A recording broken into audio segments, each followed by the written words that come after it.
Less than a year into our marriage, both in our mid-20s.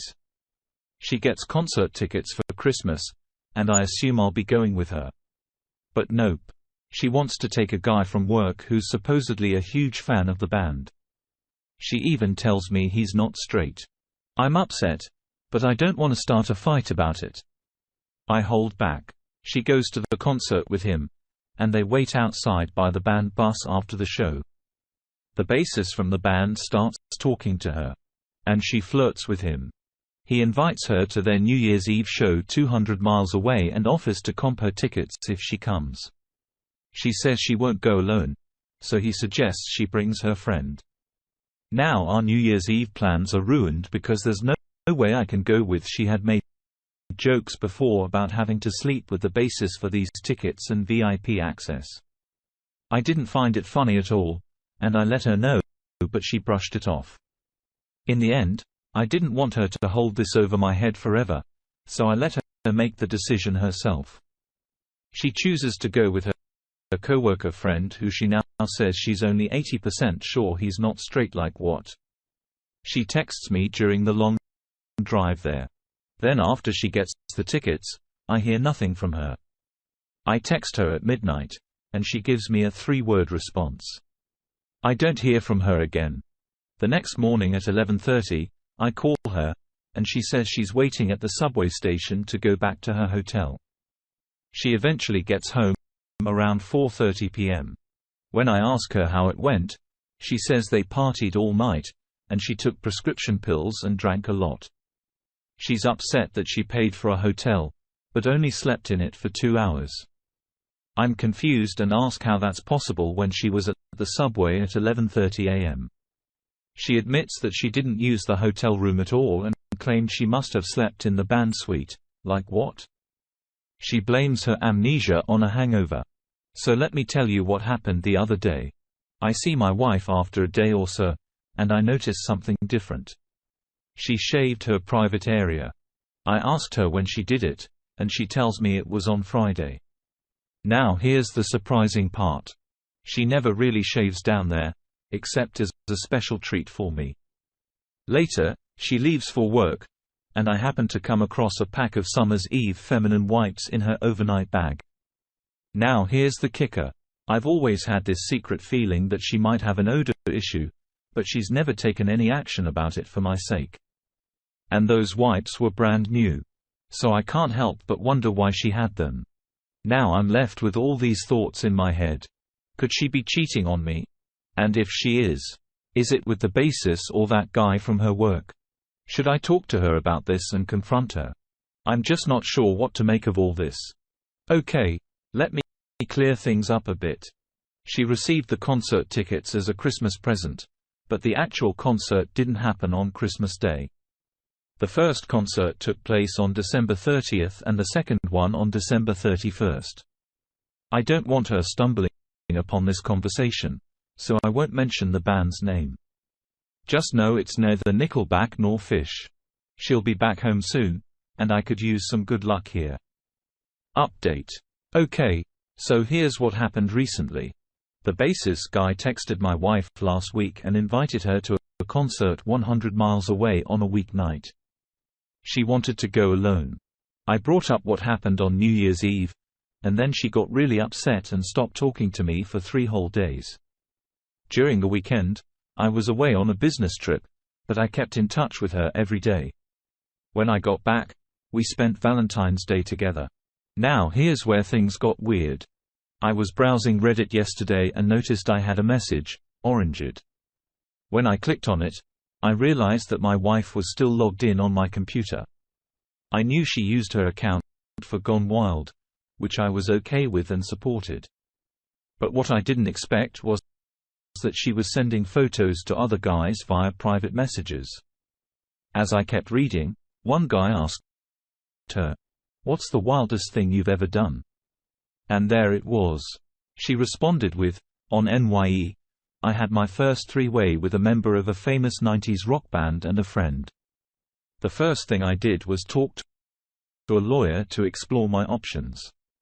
Then I confronted her about what I had found out, and she admitted that part of it was true.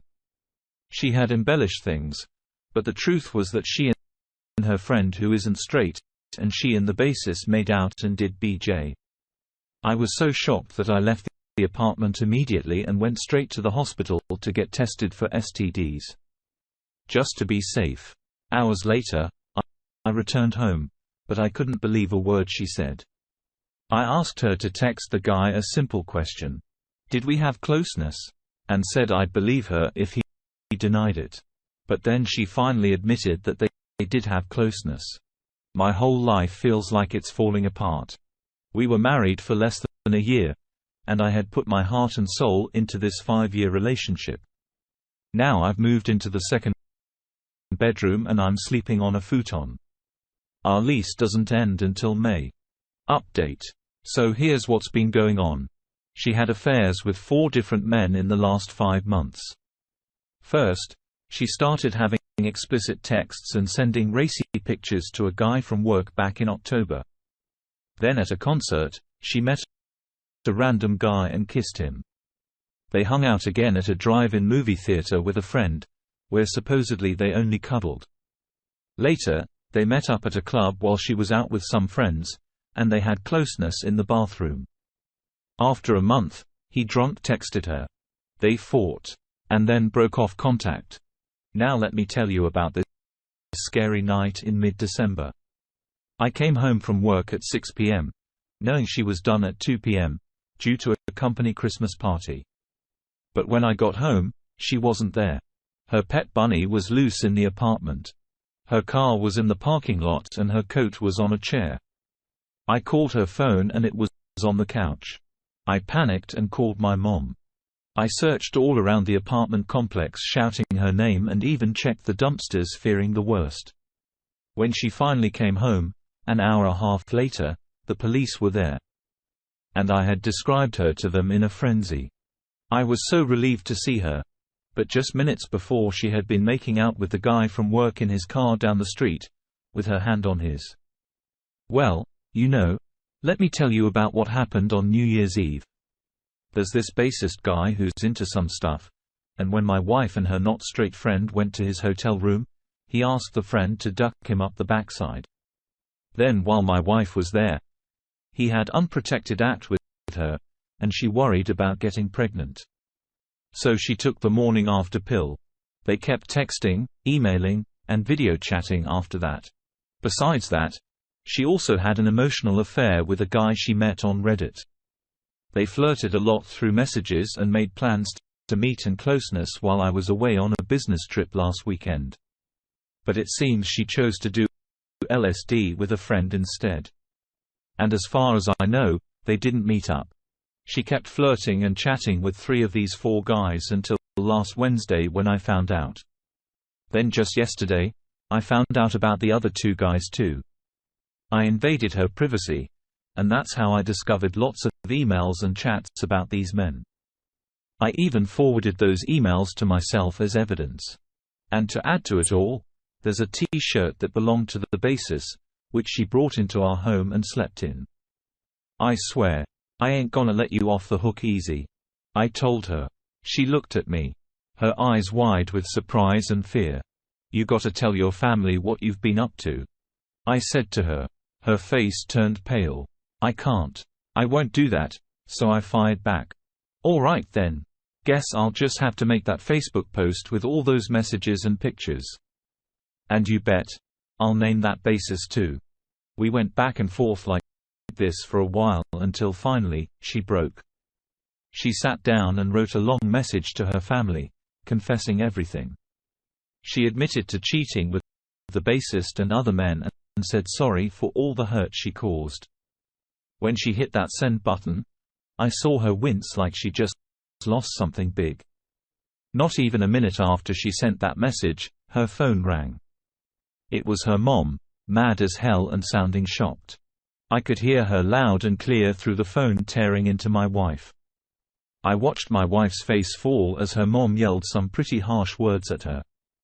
I gotta admit it gave me a sense of satisfaction. And as each of her family members called her out, I felt like I was finally getting some justice. It was her turn to feel humiliated, her turn to feel the shame. So the morning I logged into her Facebook, I'd gotten all the proof I needed, so why not let everyone else know what she'd been up to? I let it all hang out. Her lies, her affair with that old bassist who has his own family to worry about. I put it all on display for the world to see, and then I waited. The notifications came rolling in one after another. The comments on the post exploded. People were mad, disgusted, and just plain shocked. They couldn't believe my wife had done something like this, especially with a guy who had his own wife and kids, and was old enough to be her dad. My wife was still sleeping while all this went down. I was upstairs in our bedroom when I heard a scream from downstairs. It was time. I ran down to find my wife staring at her laptop, looking like she'd seen a ghost. She'd finally seen the Facebook post. Her face said it all. She was stunned. Couldn't believe what I'd done. While she was still in shock, I decided to put the icing on the cake. I went upstairs, grabbed all her stuff, and chucked it out onto the front lawn. I wanted her out of my life and out of my house. She was begging me, pleading with me. She said she had nowhere to go. She knew her parents wouldn't take her back, and her friends were already slamming her online. She'd lost everything because she decided to cheat on me. She was crying, asking if she could stay for a few more days until she found somewhere else to live, but I didn't care. I didn't feel bad for her at all. I laughed at her, told her I didn't care where she ended up. She had done this to herself, and now she had to deal with it. She looked desperate, but it didn't move me. It was a harsh reminder of the pain she'd caused me. And then I closed the door in her face. Just like that, she was out of my life. I'd kicked her out, and I was finally free from her lies. And you know what? It felt good. I felt satisfied. I felt like a huge weight had been lifted off my shoulders. Update. The last 7 months have been a roller coaster for me. However, I can say that I'm in a much better place now. I've started running and working out regularly, and it's paid off. I went from weighing 245 pounds in February to 205 pounds today. I've been able to build a great group of friends. The ones I hung out with on New Year's Eve have become regular trivia buddies on Tuesdays. And we've hit the beach a few times this spring and summer. Besides that, I practice with my band 3 times a week, and we just released our album for free online. We hang out together frequently. On top of all that, my closest friend right now is a girl I met on Reddit, and it's unrelated to these posts.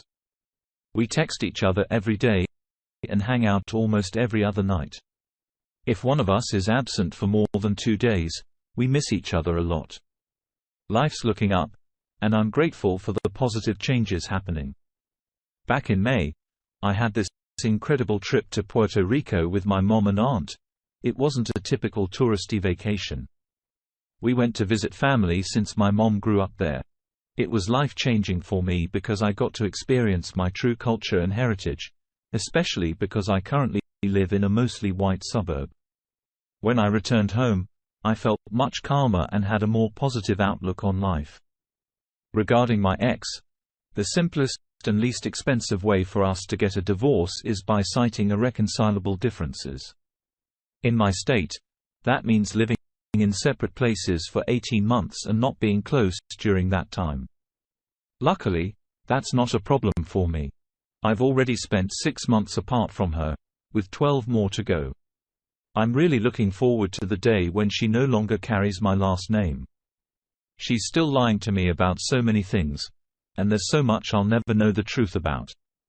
After a few months, she called me to meet up. We made small talk for a while, but then she finally admitted that she had given up.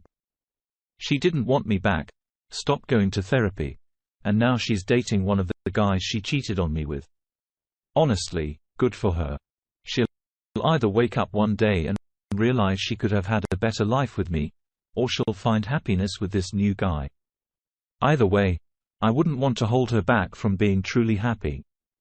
For now, though, I don't ever want to see her again, except maybe in a courtroom. I went out on dates with old friends I hadn't seen in years and also had casual relationships with women ranging from 18 to 30 years old. Honestly, none of that made me feel any better. I thought I wanted to feel young again and have some fun, but what I really craved was love. But you know what? I'm actually dating someone now, and being with her makes me feel like I can love again. We have a strong connection both mentally and physically. She lives an hour away, which is good because it helps us maintain our independence and avoid a codependent relationship. We still care for each other and hang out a few times a week. I don't know if this will last, but right now, I don't really care. I've learned to live in the moment responsibly. And when I'm with her, I'm happy. And that's all that matters. I want to thank all the support of people on Reddit. Your advice meant a lot to me, and some of you even reached out to me on Facebook. It meant so much to receive compassion and empathy from strangers. I feel like I'm becoming a better version of myself through this experience, and I'm grateful for that. Second story. Around 25 years ago, I was in the military and my 38-year-old wife and I lived about a day's drive away from where I was stationed for a 2-year assignment.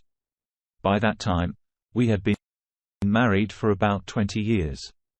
I would only go back home on the weekends since I was away most of the time.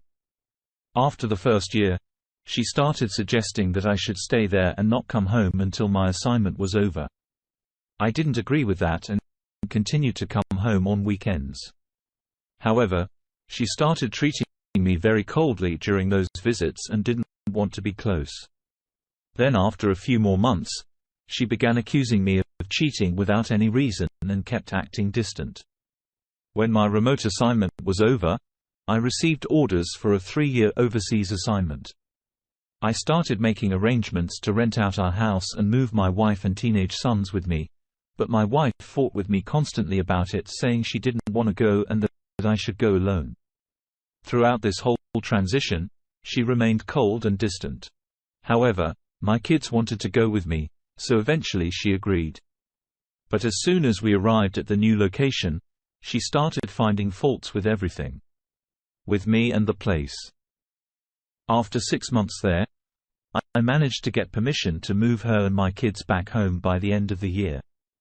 Over the next 6 months, things were okay at best. She was still distant, but we had some closeness about once a week. As the end of the year approached, she got excited about moving back home, but that's when she started pulling away from me again. In the last month or so before she left, she remained withdrawn. About a week after she and the kids departed, I took 2 weeks of leave and went back home to help out. However, within just 3 hours of arriving, she told me to leave and go back to my base. I stayed for about 10 days and then returned overseas to my base where I stayed for another 2.5 years. I'd visit home about every 4 months for 10 days, but I was treated the same way as the first time. We were close maybe twice during those visits, but I had this feeling that she was doing it out of obligation rather than desire. It seemed like she wasn't really happy when I was there, and she even told me she'd prefer it if I didn't come back home until my overseas time was finished. For the remaining year and a half, she continued to be cold and distant whenever I visited or called to check in. And if I mentioned going to a cookout or bowling, she'd accuse me of cheating and hang up. She used to constantly blame me for everything and make it seem like I was always in her way. Even after I got transferred back, she remained distant and cold. Eventually, after 6 months, I decided to move out. I stayed away and even told her I wanted a divorce if she kept treating me that way. So she agreed to go for marriage counseling, but it didn't feel very helpful. She put the blame on me, saying I didn't understand her or what she wanted. I moved back home and just ignored the issue from then on. After leaving the military, I took a job that involved a lot of travel. Now after 25 years, we're both in our 60s and retired. I have plenty of time to reflect on the past. Looking back, I see things more clearly now. I've read articles about cheating spouses and her actions back then fit the patterns described by others who have cheated. Although I don't have concrete proof, there were enough signs and hints to make me suspicious. Over the years, some of her friends and former co-workers have made snide remarks about her possibly cheating when we've been together and had a few drinks. I've brought it up to her a few times, but it's never been fully resolved. She never denies what others say about her, but instead questions their honesty. Suggests they were probably doing the same thing themselves. We still have occasional major arguments, and sometimes I feel so emotionally drained from always being the target for anger that I leave for a few hours to regain my composure. When I come back, I ask her if she wants me to leave for good. And then she immediately denies ever cheating and claims to have always been faithful. To sum it up, 25 years ago, my wife showed all the signs that experts in marriage counseling associate with cheating. She pushed me away, became distant, constantly criticized me, denied cheating, even when not accused of it, and frequently accused me of cheating, despite being far away from her most of the time. This went on for about 3 years. Now here's my dilemma. We've been married for 45 years, and I'm starting to question our entire marriage. I can't push these thoughts to the back of my mind anymore. Should I leave this issue alone and let it go, or should I talk to her about all my suspicions even though it might end up tearing our marriage apart? Update. So I reached out to one of my spouse's previous co-workers' husbands just to start chatting casually. We exchanged niceties like asking how things have been and how work is going. I mentioned that my spouse was visiting her native country, and I'm here in the US right away. His wife, who is from the same country as my spouse, called my spouse to ask why she's there while I'm here, and if we're separated or getting a divorce and all that stuff. So naturally, my spouse called me to ask why I contacted them and what we talked about. Now this couple was one of those who initially joked about my spouse having an affair at work during a party at their house after a few drinks. They were also one of the couples I mentioned earlier who made snide remarks about her possibly cheating. It's been about a week since I reached out to them, and suddenly my spouse has been acting all sweet and affectionate. If I don't respond to her text quickly, she starts asking if something is wrong, or if I'm upset about something. My gut feeling is that maybe that couple actually knows something, and my spouse got spooked when she heard I contacted the husband. I just get this vibe from her that she's scared, guilty, and apprehensive whenever we talk or video chat. Even her texts seem to have that tone. So now I feel like I have to be really careful and cautious when I talk to anyone who might know something about the situation. That's all for now. It's been a while since my original post and the short update. So I finally confronted her about the cheating accusations, but she just denied everything and kept asking who told me.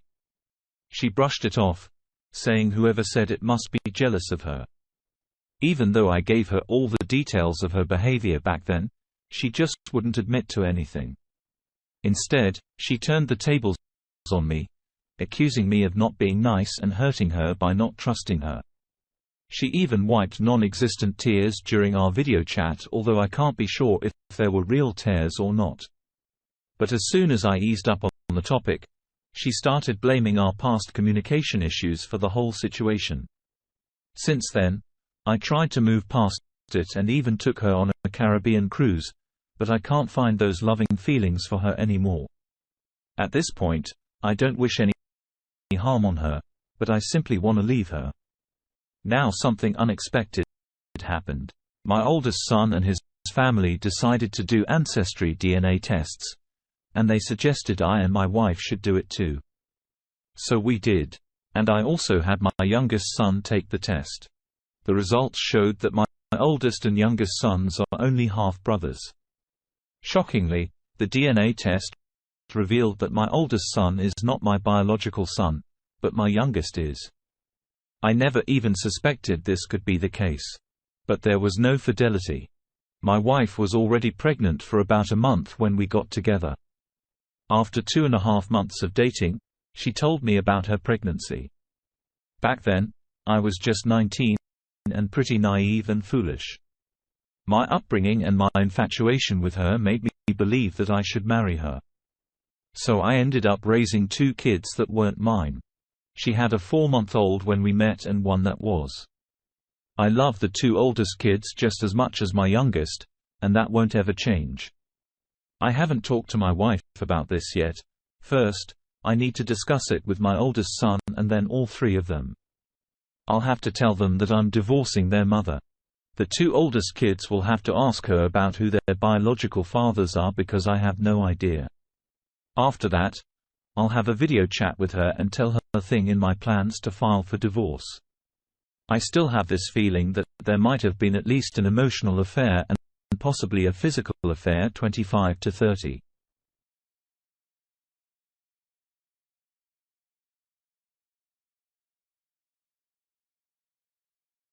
Abuse, constant lack of respect for me, and her lack of empathy or consideration for anything I needed or wanted.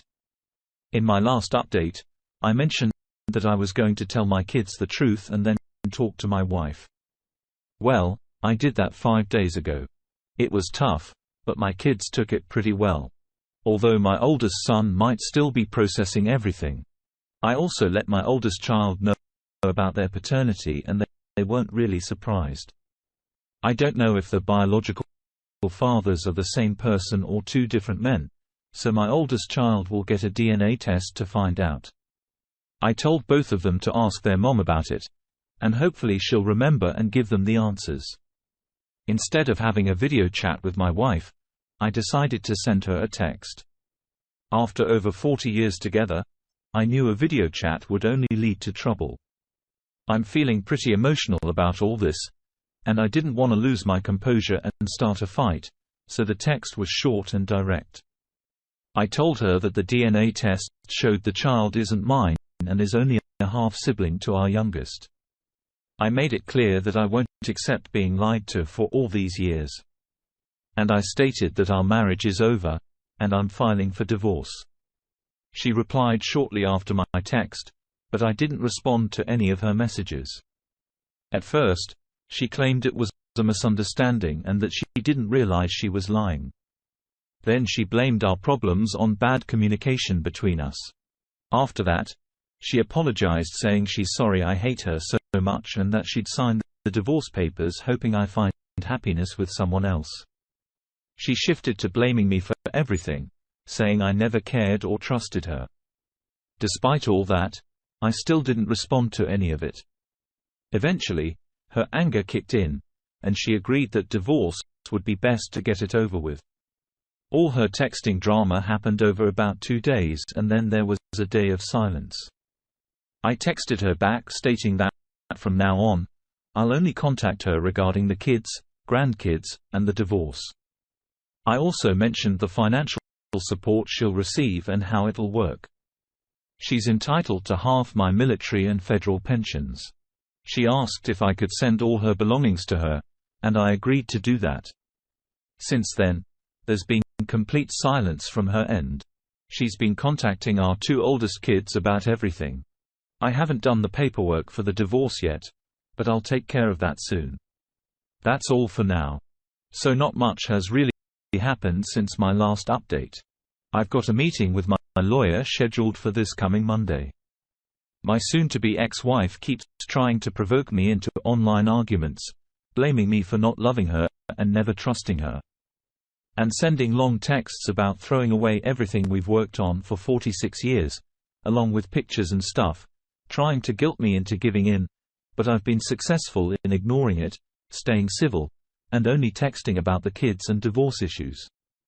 Right now, she says she'll sign the divorce papers to move on, but knowing her, I doubt that'll happen easily.